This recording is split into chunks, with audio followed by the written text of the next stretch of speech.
नीट paper leak मामले को लेकर नांदेड़ में धरना आंदोलन, दोषियों पर कड़ी कार्रवाई की मांग। नमस्कार, आप देख रहे हैं भारतवर्ष समाचार डिजिटल, जहां हम दिखाते हैं असली मुद्दे, सही खबर है नीट पेपर लीक मामले पर। नांदेड़ नीट पेपर लीक मामले के विरोध में नांदेड़ जिला कलेक्ट्रेट कार्यालय के सामने विद्यार्थी कृति समिति की ओर से 1 दिवसीय धरना आंदोलन किया गया। इस आंदोलन में विभिन्न छात्र संगठनों के साथ हजारों की संख्या में विद्यार्थी एवं अभिभावक शामिल हुए। आंदोलनकारियों ने आरोप लगाया कि पेपर लीक प्रकरण में लाखों विद्यार्थियों के भविष्य के साथ खिलवाड़ किया है। छात्रों ने सरकार के खिलाफ जोरदार नारेबाजी करते हुए मामले की निष्पक्ष जांच और दोषियों पर कठोर कार्रवाई की मांग की। विद्यार्थियों और अभिभावकों ने कहा कि इस घोटाले में जो भी दोषी पाया जाए, उसके खिलाफ सख्त कानूनी कार्रवाई की जाए, ताकि भविष्य में इस प्रकार की घटनाएं दोबारा न हो। विद्यार्थी कृति समिति के पदाधिकारियों ने चेतावनी दी कि यदि जल्द कार्रवाई नहीं की गई तो राज्य भर में उग्र आंदोलन किया जाएगा। आंदोलन के दौरान जिला कलेक्ट्रेट परिसर में भारी पुलिस बंदोबस्त तैनात किया गया। आइए देखें संवाददाता राहुल सरपाती की रिपोर्ट नांदेड़ से।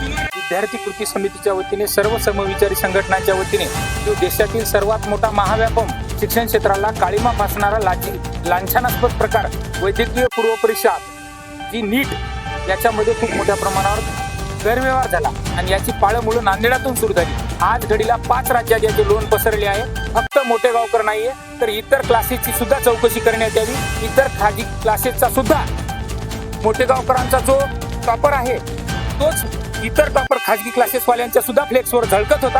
त्यामुळे हा सोहळा मेरिटचा नाही, हा मृत्यूचा सोहळा या खाजगी क्लासेसवाल्यांनी बनवलाय। त्यामुळे शिक्षकी वेशात वावरणाऱ्या नराधमांना कठोरातलं कठोर शासन झालं पाहिजे। आतापर्यंत 2019 ते 2026 पर्यंत ही नीटची पेपर फुटीची मालिका होती, फक्त 26 पुढे नव्हती। त्यामुळे केंद्रीय शिक्षण मंत्री, केंद्रीय गृहमंत्री यांनी नैतिक जबाबदारी स्वीकारून धोरणात्मक पदावरून तात्काळ पायउतार व्हावं आणि यापुढे भविष्यात पेपर फुटीची मालिका ही महाराष्ट्रात अनेक वेळा घडली, आता देशातही घडली। त्यामुळे इथला सखोल तपास हा सगळा अहवाल जनतेसमोर, सामान्य जनतेसमोर आला पाहिजे। नाहीतर मागील वेळीसारखा हा अहवाल गुलदस्त्यात राहू नये, तेव्हा इथल्या सामान्य जनतेचा, प्रत्येक नागरिकाचा विश्वास दृढ होईल। नाहीतर इथली शिक्षण व्यवस्था, इथलं सरकार स्वतःच्या सत्तेसाठी, स्वतःच्या हुकुमशहापुढे या सामान्य जनतेवर खूप मोठा अन्याय करत आहे, हा अर्थ स्पष्ट होईल। आणि दुसरी बाब, सगळ्यात महत्त्वपूर्ण बाब ही की या जर सर्व गुन्हेगारांना यांची चौकशी आणती, गुन्हा सिद्ध होऊ नये, यांना जर पाठीशी घातलं तर सरकार समर्थक, सरकार पुरस्कृत हे गुन्हेगार आहेत।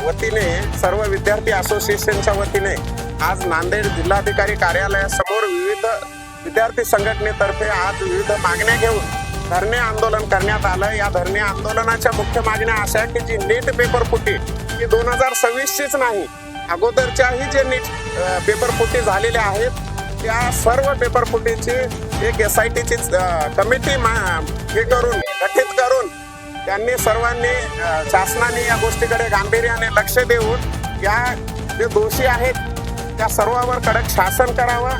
या नीट पेपर फुटीच्या पायमुळाशी एकच मोठे गावकर हा नाही नसून सर्व कोचिंग क्लासेस जे या भारतातील बाहुबली आहेत, कोटा पॅटर्न असेल, आलन असेल, सर्व क्लास याची चौकशी CBIने चांगल्या मार्फत करावी। नुसतेच फक्त पालकांच्या मागे न लागता या प्रकरणाची सखोल आणि चांगल्या प्रकारे चौकशी व्हावी। याच्यामध्ये भरपूर गोडबंगाल आहे।